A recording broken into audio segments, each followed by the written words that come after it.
Uma vida não examinada não vale a pena ser vivida.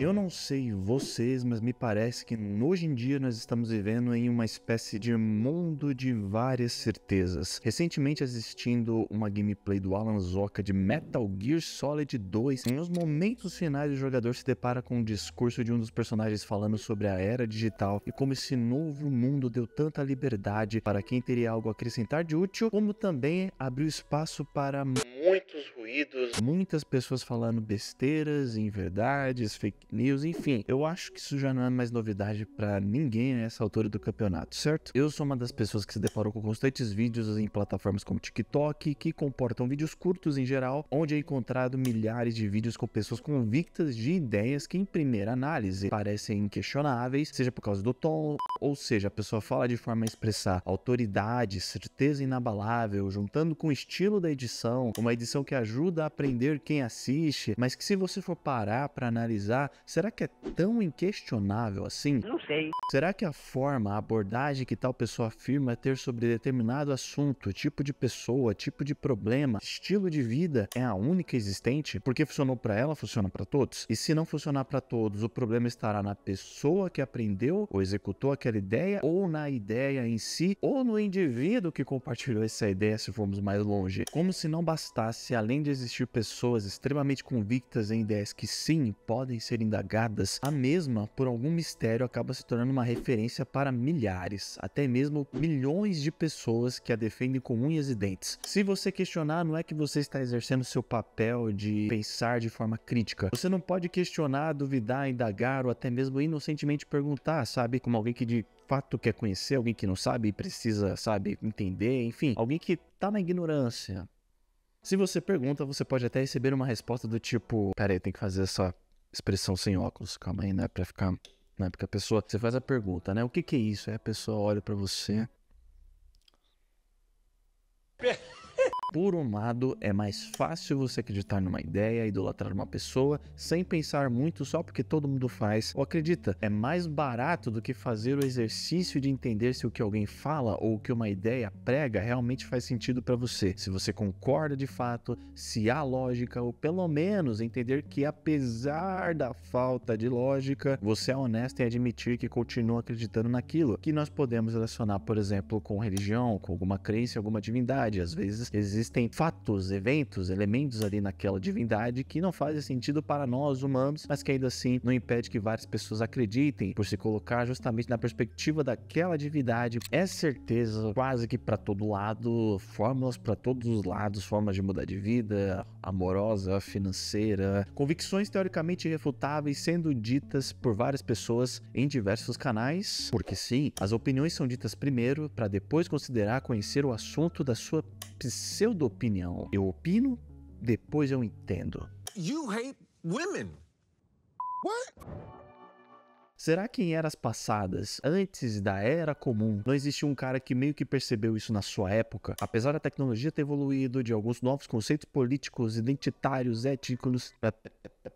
terem surgido, certos padrões de comportamento e pensamentos humanos, ou a falta dele, já existiam numa época onde não existia Free Fire. Meu nome é Ricardo, eu tô um dia sem jogar Free Fire. Meu nome é Free Fire e eu tô um mês sem jogar Ricardo. Estamos falando lá de 400, 300 anos antes de Cristo, na Grécia, em Atenas. Um povo que, apesar de ter seu nome homenageando a deusa da sabedoria, cismava em estimar consideravelmente aspectos como beleza física, que era quase como um cartão de visita na época, reputação, ou seja, não bastava somente ser uma pessoa justa, corajosa e por aí em diante. Os outros tinham que saber também o que poderia abrir espaço para a inverdade, certo? Porque, ou seja, se os outros têm que saber, pode ser que alguém queira afirmar que é justo ou que é corajoso, mesmo não tendo sido, certo? Fake news em Atenas. É mentira! Temos também a questão da grana, certo? Quanto mais grana, mais você poderia ser considerado, pois até mesmo em fins culturais e socioeconômicos você teria mais importância e também mais utilidade para oferecer, pois você seria um dos investidores desses empreendimentos. Então isso tinha utilidade, mas não duvido também que não atraía abutres, né? Olha só, ele investiu num novo teatro, numa nova escola, num novo templo. Será que ele não tem dinheiro para investir alguma coisa para mim também, né? E por aí em diante. Amigos. Essas estimas mudaram muito com o passar dos anos? Será? Eu queria saber de você, se você acha que mudou, se você acha que não mudou tanto, comenta aqui embaixo, aproveita aí, compartilha o seu pensamento. Seguindo, começando com a beleza física, eu acredito na tese de que nunca deixou de ser hiperestimada, e eu não estou falando de uma busca pessoal, um desejo pessoal, individual, de ter um corpo que te garante uma vida saudável, funcional e que talvez atenda a um formato estético que te agrade. Se é que você se importa com esse último critério também, não estou falando de um anseio pessoal que vem de você para você, ok? Estou falando da abordagem superficial com a visão de como um corpo deve ser, do tipo de pensamento que motiva alguém a desrespeitar e desvalorizar ou objetificar e criticar equivocadamente alguém em nome do corpo, é achar que o valor do indivíduo deve ser baseado no corpo da pessoa, no biotipo, quando nós sabemos que um ser humano tem o corpo como composição, como parte da composição da sua identidade, mas não reflete toda a sua identidade. Mas ainda assim, esse tipo de juízo de valor continua acontecendo e como pessimista eu acredito que não vai parar de acontecer. Pessoas continuarão se apaixonando indo atrás de certas pessoas por conta da beleza, ainda que ela seja uma filha da puta, ainda que seja uma pessoa que não mereça determinada paixão. Pessoas continuarão idolatrando outras por conta deste critério, ainda que elas tenham pensamentos e atitudes questionáveis e até desprezíveis. O contrário também merece ser mencionado, ou seja, uma pessoa de caráter virtuoso, como diria Sócrates, Oi, meu chapa. mas que não atende ao que o contexto social considera de mais belo fisicamente e por isso acaba sendo desprezado, destratado, desrespeitado com base em um critério que nem deveria ser um critério? Talvez? Probably? Maybe? Maybe, baby? A questão é a consideração equivocada e superficial da beleza externa e como isso pode levar a outros pensamentos tão superficiais e até perigosos. É um aspecto que dá pra falar bastante, ainda mais nos dias de hoje, mas a gente vai prosseguir aqui. Ainda tem a questão da reputação, que hoje em dia podemos cruzar com a popularidade em redes sociais, por exemplo, pessoas com 1 milhão, 2 milhões e por aí em diante, pessoas que seguem as mais populares não porque de fato aquela popularidade, a audiência foi conquistada com coisas virtuosas, uma criação engenhosa e benéfica, um talento artístico esportivo inegável, um conhecimento importante sendo difundido. Não. Às vezes é só porque aquela pessoa é famosa. Por que ela é famosa?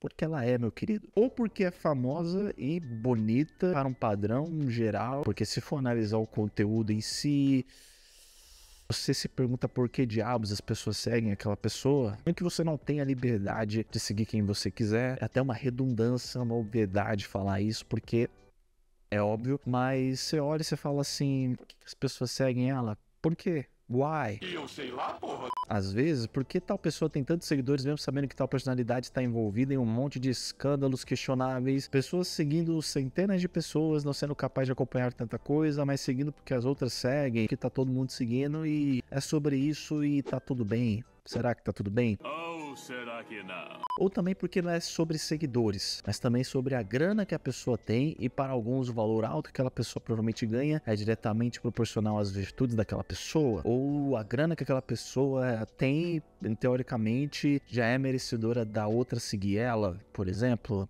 Será que de certa forma, seguir essas pessoas com base nos números não é também meio interesseiro, meio superficial? Quer dizer, se você conhecesse essa pessoa na vida real e ela ainda não fosse famosa, ou nunca fosse até mesmo, você não a respeitaria, não iria dar espaço para ela se conectar com você por aí em diante? Quer dizer que você só se conectaria com aquela pessoa porque ela é famosa? Sabe uma coisa interessante? É meio que o seguinte, pegar, então, digamos que você tem lá um influenciador específico, um cantor, um compositor, um artista e por aí em diante, dessas pessoas que estão no âmbito público. Faça o seguinte questionamento: se essas pessoas não fossem famosas, eu ainda gostaria de manter contato com elas? Então, apesar das eras terem passado e Jesus tendo rachado a contagem dos anos e as sociedades terem se alterado das mais variadas formas, talvez certas considerações só sofreram mutações, mas não deixaram de existir.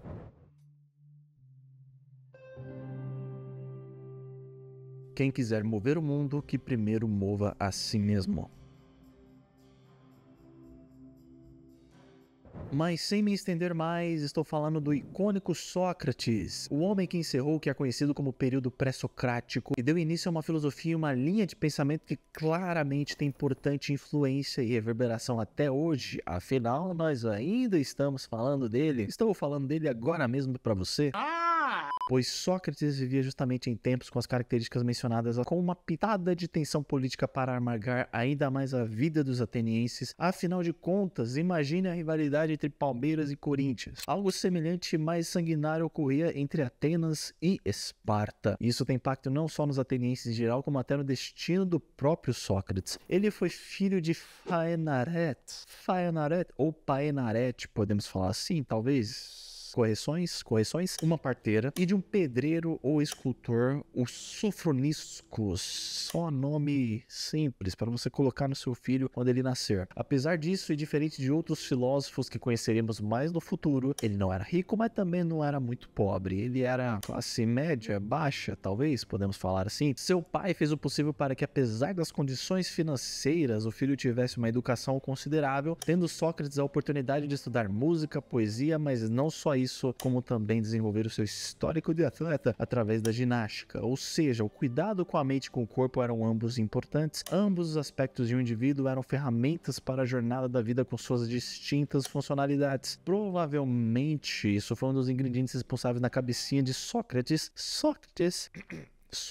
para fazê-lo acreditar que o cuidado do corpo era importante não para fins estéticos, mas sim funcionais. Um outro detalhe importante é de onde Sócrates veio. Nosso narigudo era de fato ateniense, mas não era da metrópole em si. Aparentemente não morava dentro dos muros de Atenas, mas vinha de uma demo, não um demônio. Demo, que era na verdade um subterritório, talvez o que chamaríamos hoje de município, pertencente ao governo de Atenas, porém localizado fora dos muros da principal cidade. E por que isso pode ser considerado interessante? Isso já é um chute meu, tá certo? Sócrates, em tese, não viveu dentro de uma metrópole que poderia fortemente influenciá-lo a ter uma consciência mais comum e semelhante à de outros cidadãos atenienses, um pensamento menos original e inteligente, mesmo tendo diversas oportunidades para tal. Por ter sido criado fora dos muros de Atenas, eu não duvido que isso o tenha ajudado a ter uma linha de pensamento mais original e menos influenciável pelo senso comum da época. Isso é uma ideia, um chute meu, um palpite. E quando eu digo que ele teve várias oportunidades para tal, é porque ao longo de sua vida ele não foi somente filósofo, assim como Quentin Tarantino não nasceu diretor de filmes. Ele desempenhou alguns papéis interessantes ao longo da sua existência, como uma espécie de vendedor, sendo ensinado por seu pai, afinal de contas seu pai também era escultor. Contudo, Sócrates, ao invés de se interessar em vender nos principais centros comerciais, preferia conversar com as pessoas, ou seja, ele era fofoqueiro. Menina, nem te conto, era nisso que ele tinha seu maior prazer. Que fofoca. Além disso, Sócrates também se alistou para servir como soldado no exército ateniense, uma decisão que precedeu o fato dele ter salvo a vida de seu comandante, Alcibíades, outro nome para você colocar em um de seus filhos, um nome inclusive, pássaros. Um nome que inclusive influenciou no destino de Sócrates, ainda que indiretamente, e que também desenvolveu uma dinâmica homoafetiva de tensão, não necessariamente ou somente amorosa ou erótica, mas de acordo com a visão de Sócrates, usando o interesse homoafetivo como base para ensinar e exercitar virtudes que Sócrates gostaria de despertar nos mais jovens, como se fosse uma inspiração, certo? Então, é como se quando você encontra uma pessoa que você desenvolve um interesse amoroso, mas ao mesmo tempo, ao observar uma pessoa, às vezes, essa pessoa lendo, estudando, você se sente motivado a estudar também. Meio que nesse sentido, entendeu? O interesse amoroso era um pretexto, por assim dizer. Apesar disso, Sócrates, nos seus tempos de soldado, foi reconhecido como corajoso, mas também um homem de boa temperança, ou seja, que sabia se controlar. Sobre relacionamentos, é dito que não só se casou com uma, mas 2 mulheres. Bichão mesmo, hein, doido? Uma informação que eu precisaria de uma averiguação mais detalhada, mas de acordo com uma fonte, há névoas nisso, ok? Há fontes que citam que Sócrates se casou com Xantippe, mas também com Mirto. Sobre os filhos, há a afirmação de que ele teve 3, Lamprodes, Sofroniscus, homenageando seu pai, e Menexenus. Tá me tirando? A revelação entre Xantippe e Sócrates é mais amplamente aceita, enquanto que a com Mirto parece ser mais nebulosa. Antes de prosseguirmos para a cereja do bolo do Sócrates, que é a sua filosofia, vamos falar sobre o encerrar trágico de sua vida. Ao exercer sua jornada filosófica por Atenas, ganhando a admiração de alguns e deixando outros confusos e irritados, inclusive sofistas, pensadores, professores e personalidades de alta esfera governamental, governamental, Sócrates foi levado a julgamento sob acusação de corromper a juventude e de desrespeitar os deuses de Atenas, já que ele mesmo aparentemente era guiado por um deus específico que o ajudava em suas iluminações filosóficas. Mas talvez o que não é muito mencionado por aí é o fato de que não era só o fato de Sócrates sair por aí fazendo perguntas e ironias pela cidade que fortaleceu a sua condenação, como também sua simpatização pelo modelo espartano de governo e alguns de seus costumes, mesmo eles sendo rivais dos atenienses, em um contexto histórico que merece um vídeo próprio. Como também nosso anteriormente citado Alcibíades chegou a trair Atenas e buscar refúgio em Esparta, um acontecimento que levantou dúvidas se Sócrates não estava por trás de tal decisão e se ele não estava influenciando os atenienses a irem para o lado de Esparta. Por Alcibíades e outros apoiadores de Esparta serem conhecidos de Sócrates, o próprio Sócrates também foi visto como suspeito. Sócrates aceita sua condenação, pois até mesmo acreditava que, por exemplo, fugir significaria enfraquecer a força da sua filosofia e pensamentos, decidindo beber o veneno cicuta, morrendo pelo que acreditava. A admiração é o princípio da sabedoria. La filosofia de Sócrates. Primeiro, comecemos com o evento canônico que fez com que Sócrates ficasse com uma pulga atrás da orelha filosoficamente. Uma história que muitos de nós devem ter ouvido falar. Se você nunca ouviu falar, permita-me lhe contar. Seu amigo Querofonte, porque ele gostava muito de fontes, seu amigo Querofonte decidiu visitar o templo de Delfos em busca de uma conversa com a sacerdotisa Pitonisa, um nome para você colocar na sua filha. Sacerdotisa que servia ao deus Apolo, deus este que dentre os seus domínios estava a profecia e também a verdade. Dois fatos interessantes sobre esse templo e a sacerdotisa é que o templo se localizava em uma região que emanava vapores que ajudavam a sacerdotisa a entrar em estado de transe e ter suas visões e fazer suas revelações. Além do mais, os sacerdotes e outros importantes integrantes do templo eram úteis na interpretação dessas visões. E o outro ponto mais famoso é o de que na entrada do templo havia uma inscrição que dizia: conhece-te a ti mesmo. Querofonte, curioso, havia decidido perguntar a Pitonisa quem era o homem mais sábio da Grécia, do qual ela, depois da sua cheiração de pó, depois das suas visões, inspiradas visões, revela que seu amigo Sócrates era o homem mais sábio. Animadinho como quem descobriu que seu amigo é rico, Querofonte leva as boas novas até Sócrates, que fica consternado. Como assim eu sou o cara mais sábio da Grécia? Não é possível. Tem coisa errada aí, mano. Não, essa mulher tá doida, cheirou demais.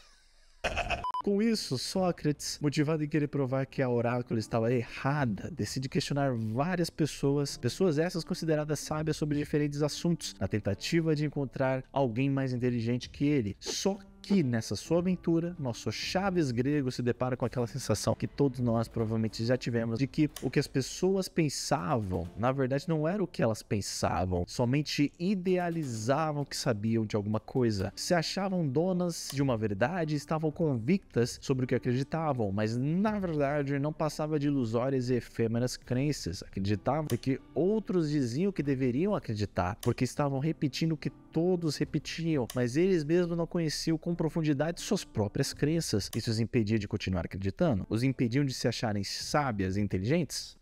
Não, mas é aí que Sócrates saca a ideia da oráculo. Poderíamos simplificar com o exemplo de que não se enche um copo que já está cheio. Sócrates era um copo vazio e que sabia que estava vazio e que entendia que ainda havia muito conhecimento e sabedoria para preencher o seu copo e mesmo assim ele nunca seria totalmente preenchido. Em que sentido? Justamente a sua ignorância e reconhecimento dela, reconhecimento de que não sabia tudo, é o que permitia ele ser visto pela oráculo como mais sábio, pois esse estado de humildade facilitava ele aprender e compreender cada vez mais, o colocando em um estado de constante aprendizagem e evolução. Só sei que nada sei. A questão não é nem de levar essa frase ao pé da letra. Ele reconhecia o que sabia, mas também reconhecia que o que ele tinha de conhecimento jamais seria o suficiente, sempre existiria algo novo a ser aprendido e compreendido, e revelando novamente para ele o quanto ainda precisava ser aprendido. Fica muito mais difícil ser uma pessoa sábia e cada vez mais sábia quando pensamos que já sabemos de tudo, ou que o que já sabemos é o suficiente, e qualquer coisa que contraponha ou contraste com com que temos de conhecimento ou é errado ou é provocativo, quando na verdade é só um lado que você ainda não sabia e que você insiste que não deveria existir. Não é à toa que Sócrates deixava muitas pessoas irritadas com suas perguntas, porque às vezes não era nem a lógica em si de mostrar para a pessoa se ela realmente entendia de um assunto ou estava apenas servindo de papagaio sobre o que outras pessoas repetiam, mas o ego dessas pessoas que ficava ferido pelas perguntas feitas de Sócrates, que revelavam a si mesmas que elas não sabiam tanto quanto acreditavam. As pessoas ficavam furiosas pelo ego, as pessoas se achavam profundas e ficavam irritadas com Sócrates quando ele ajudava elas a verem que na verdade eram ocas por dentro. E infelizmente isso não mudou, talvez até em termos de consciência humana a situação até piorou. Ainda existem pessoas com crenças fortes, mas que cuja base foi construída na areia, seja uma divindade, que às vezes acreditam não porque de fato faz sentido para elas, mas porque foram condicionadas por um grupo, pela família, suprimindo seus questionamentos que talvez colocariam contra a parede ideias que parecem ser de tal divindade, mas na verdade são uma criação humana, do líder de uma instituição, de um grupo. Não precisamos ir fundo sobre as divindades, podemos ir ao encontro de ídolos mais contemporâneos, políticos, ideologias, famosos, artistas, influenciadores. Se aquela pessoa ou tal grupo afirmou, não pode existir quem discorde. E aí vemos Sócrates 400 anos antes de Cristo mostrando que na verdade a pessoa que reconhece sua burrice e busca conhecer mais é a mais sábia. Detalhe, a pessoa sabe que não sabe de tudo, mas vai atrás, busca conhecer mais, não fica se escorando, não fala que não conhece, que não sabe de nada e se acostuma com isso, e é isso e acabou. Não, a pessoa reconhece sua ignorância e busca, vamos dizer assim, sanar a sua ignorância, busca conhecer mais, não se acomoda. Quantos relacionamentos poderiam ter sido salvos se um ou ambos os cônjuges tivessem reconhecido que existia sim a possibilidade de estar errado, amizades e por aí em diante? Quantas situações poderiam ter sido resolvidas de forma melhor, mais pacífica, mais transparente, se uma pessoa tivesse considerado talvez não saber como resolver certos problemas? É como num vício. Não tem como uma pessoa tratar um vício se ela não antes reconhecer o vício. Não tem como uma pessoa reconhecer que precisa conhecer mais se ela acredita que já sabe de tudo. E hoje em dia somos bombardeados quase que em um vídeo de COD com mensagens de pessoas convictas em várias coisas saudáveis, com fundamento, mas também pessoas convictas em tanta porcaria questionável, e se questionar a pessoa fica puta da vida. Eu tive várias amizades que perdi porque eu achava que o jeito do qual eu estava lidando com determinada pessoa era o melhor, que era o que fazia sentido, quando na verdade não, podia ter sido honesto, podia ter sido mais claro, podia ter sido mais compreensivo, mas não foi. Paguei o preço. Sábio é aquele que conhece os limites da própria ignorância. Sócrates tinha seu processo filosófico, por assim dizer, semelhante ao trabalho de parto. Ele exercia ali uma espécie de papel de parteira filosófica, ajudando a outra pessoa a dar à luz ao seu filho, que no caso era a sua ideia ou seu reconhecimento de que havia muito ainda a ser aprendido. Esse processo era chamado de maiêutica, que podia ter duas abordagens. A primeira, mais incisiva nos questionamentos, a elencos ou elenchos, ou seja, Sócrates perguntava o que era, por exemplo, a beleza, o que era a justiça. E a pessoa respondia, e aí Sócrates fazia uma outra pergunta em cima da afirmação da pessoa, observando se ela entrava em contradição. Eram perguntas que eram feitas com a ideia de mostrar contradições na crença da pessoa, ou se era uma sabedoria pura e irrefutável. A segunda, mais tranquila, se assemelhava quando nós conversamos com o nosso barbeiro, nossa manicure, o motorista do carro particular, ou seja, era uma conversa com o intuito de encontrar verdades universais, uma investigação com o intuito de encontrar afirmações, conclusões universais ali naquela conversa. Um diálogo. Uma dialética. Olha que bacana. Enfim, dialética. O tom era de conversa com bate e volta de perguntas e novas conclusões, como uma das cenas de Pulp Fiction. Would you give a guy a foot massage? Fuck you. E Sócrates foi executando esse método como um parteiro filosófico com várias pessoas, irritando uns, conquistando outros, a ponto de ter aprendizes e admiradores, alguns deles que falaremos mais no futuro.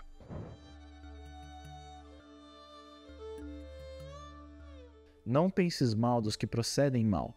pensa somente que estão equivocados. Sobre essa frase, isso aqui é uma coisa que não tá no roteiro, inclusive, porque o Sócrates, ele também acreditava que uma pessoa que conhecia de fato o bem e as virtudes, que tinha esse conhecimento, que tinha esse esclarecimento, por ela saber o que era o bem e o que era o mal, não tinha como essa pessoa praticar a maldade, já que ela sabia o que era bondade, já que ela sabia o que era virtude, o que era justiça e por aí em diante. E as pessoas que praticavam a maldade era porque na verdade elas ainda não conheciam o que era o bem. Eu acho isso curioso de ser comentado, porque será que era isso mesmo? Pode ser no sentido de que o seguinte, ele afirmava isso, que apesar de algumas pessoas afirmarem, por exemplo, naquela época, um político corrupto, que não era inerente só naquela época, e as pessoas ainda idolatram esses políticos, né? Mas enfim, um político corrupto que ele sabia que o papel dele em si era de servir a sociedade e sabia que suborno, por exemplo, era algo errado, certo? Se ele subornava, de acordo com Sócrates, na verdade ele não sabia totalmente por que o suborno era errado e por que não subornar, não roubar do dinheiro público era correto. É como se ele não tivesse conhecimento profundo da extensão das consequências que o suborno ou que o roubo de dinheiro público causavam na vida da população e do próprio governo. Eu acho que nesse sentido, mas ainda assim eu acho tanto questionável, sim, e debatível essa afirmação de acreditar que só porque uma pessoa sabe o que é bom, logo ela inevitavelmente vai agir de forma benéfica. É algo debatível, algo interessante, que eu acho que dá pra gente colocar em xeque. O senhor está envolvido no escândalo da mesadinha? Pra caralho, tá louco? Mas aí eu te pergunto, você acha que sabe de tudo? Com certeza muito mais para ser destrinchado com os conhecimentos de Sócrates, mas por enquanto, da minha parte é isso. Sinta-se à vontade para me corrigir e adicionar pontos importantes a respeito dele. Eu sei que nada sei e você sabe que nada sabe também.